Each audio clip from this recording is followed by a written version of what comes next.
இங்க பாரு, இந்த சிச்சுவேஷன்ல நீ தனியா இருக்கியா? Good. Maybe this time to realise your செல்ஃபா கூட இருக்கலாம்ல. உன்னை புரிஞ்சிக்க, உன்னை தெரிஞ்சிக்க, உன்னை பில்ட் பண்ணி உன்னை ஸ்ட்ராங் படுத்துற ஒரு கால பகுதியா கூட இருக்கலாம்.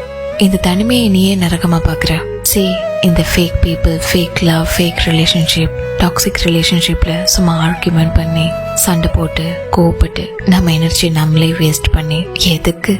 உனக்கு யாரும் இல்லையா? தேவையே இல்ல. உன்னை யாரும் கண்டுக்கலையா? நீயும் கண்டுக்காத. சிம்பிள். உன்னோட வாழ்க்கைய நீ தான் வாழ வந்திருக்க. சோ ரசிச்சுட்டே போ. இதுல நீ செல்ஃபிஷா இருந்தாலும் பரவாயில்ல. பல பேருக்கு இந்த ஃப்ரீடம் லைஃப் கிடைக்கிறது இல்ல. உனக்கு கிடைச்சிருக்கு. அதையே நீ தனிமையா பாக்குற. ஃப்ரீடமா பாரு, ஹாப்பியா இரு, லைஃப சந்தோஷமா செலிப்ரேட் பண்ணு. ஒன்னு நீ உருவாக்கு.